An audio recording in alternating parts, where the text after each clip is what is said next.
very different level of looking at consciousness to the mainstream consciousness of what's going on.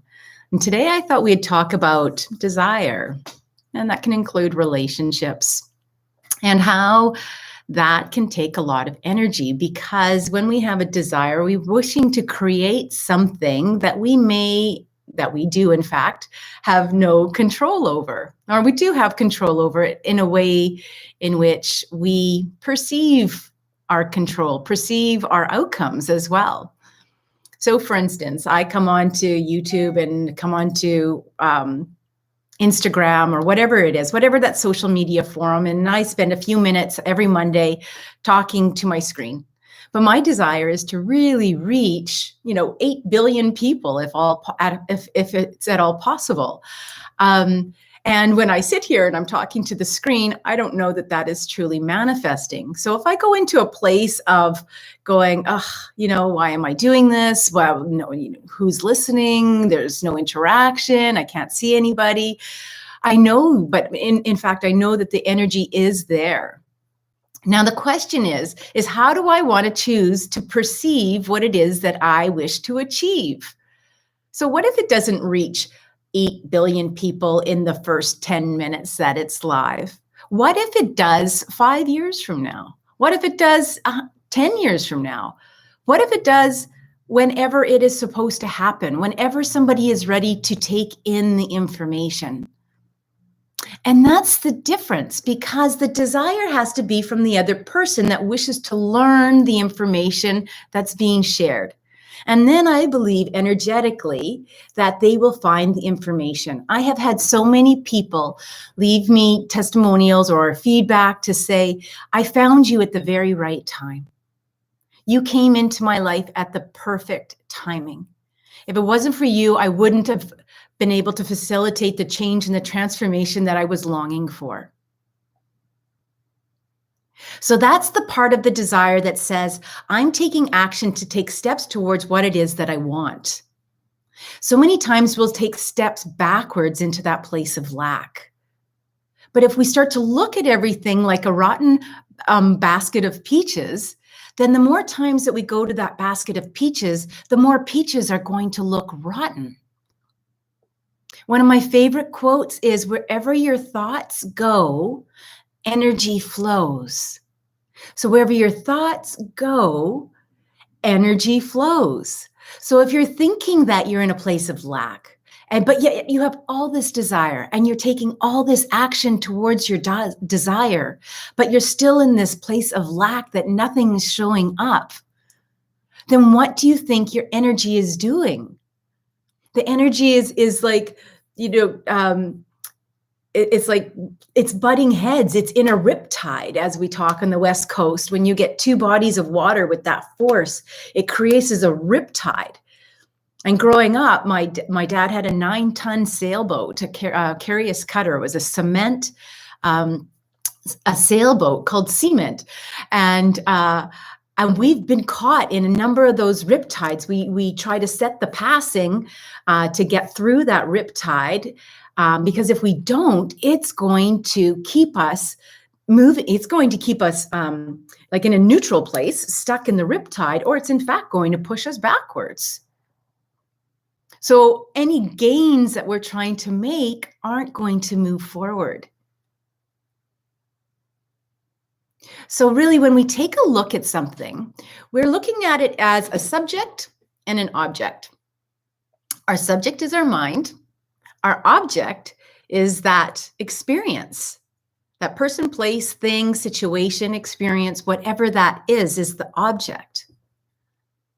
But the object isn't the problem. The object is not the blame. The object is not the shame. The object is not the if it wasn't for this, or when this happens, this object happens. When this happens, it will all come into fruition. It's not the object, it's the subject. And the subject is you. Whenever we say something is, whenever there's another saying, what that person thinks of me is not my problem, right?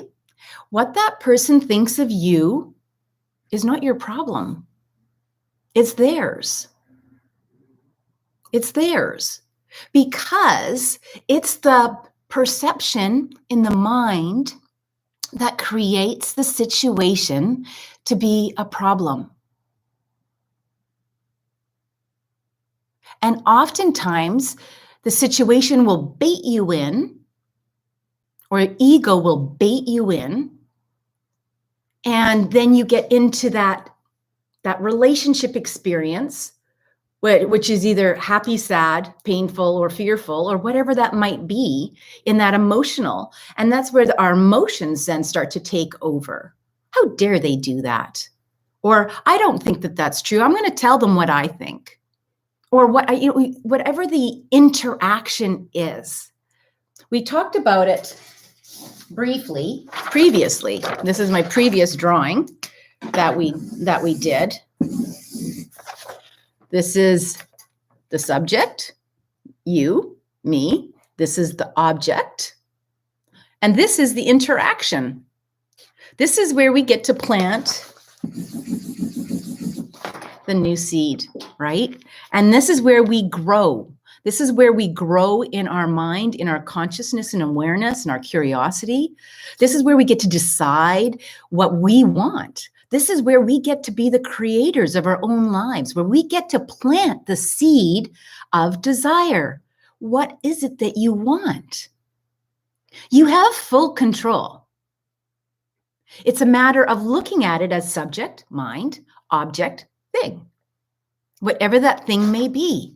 So if somebody is, even if you've got a coach, I talked about coaches recently, even if you've got a coach and the way that he's trying to motivate his players is not something that you think, you perceive, your perception is something that's beneficial for you. Now, if you could take a look at that coach again in a different, put on those rose-colored glasses like we talked about before, those rose-colored glasses, and see, in fact, what the coach is trying to do in the only way that he knows how, or the way that he knows how, based on his perception of what is the way that he thinks that he's going to manifest what he wants, and take it in as a different way for you to plant a new seed. Yeah, hey, coach, I think I get an idea of what you're trying to get me to do, but I don't really get it in a way that is being spoken. Can I tell you back what I think it is that it is, so that I can interpret so I can perceive, in fact, what the message truly is that you want from me? What if we had that ability? What if everybody could say, based on your childhood conditioning, I really don't understand your message. But then again, and there's a matter of taking a look at everything that way. Right now, there's a lot of blame going on for, your parents, your abuse that you had or perceived to have as a child, your abandonment, your all that. So now that's a story. That's the information that we have, and I'm a party to many of those stories. But when I really realized what was going on, it was information. It's information. That's the past. It's not the future. I'm dealing with the present. I'm dealing with the present of this information. And this is where I get to rejoice, because I have me, my mind is the subject, and I have a brand new object in front of me, and it might not be pretty. But what am I going to do with that information in a way that works for me, so that I can manifest exactly what it is that's most important to me, manifest my desires, manifest the relationships that I want to be a party to or be a party in? So there you go. There's our subject, there's our object, there's our middle seed. That's our choice that we make in that interaction. And that's our ability to manifest the desires of what you wish to create. My name is Deborah O'Neill. I'm the CEO and founder of BlissBee.me, Integrative Holistic Health. I'm here to share because I care, and I believe that this information is new information, and it's not the run-of-the-mill consciousness information that's out there today. So I invite you to spend the week looking at you as a subject and the person, place, thing, experience, or event, or whatever's happening as the object. And create more of what you want based on the interaction and the seed that you plant and the mind and what it thinks. You control this. The ego will take over. And if you do, you'll find yourself that you'll be with force. So take that with you. If you need some help, reach out. I'm totally available. Go to www.blissbee.me, my new website with online booking. Check it out. See what really is something that you want to learn more of. I'd love to work with you one-to-one. I'd love to work with you in distance or in-person treatments. And I also am setting up a new 90-day program. It's not being launched just yet. It's going to be in beta for 2021, and then it's going to go full-fledged 2022. So I'd love for you to be a part of the beta program because it's a huge saving being part of the beta program. So if you wish to be a part of that, send me a direct message and I'll put you on the wait list. And thank you. Thank you from the bottom of my heart. Step into your greatest desires. Don't wait. This is no dress rehearsal. Thanks for being here. Talk to you soon.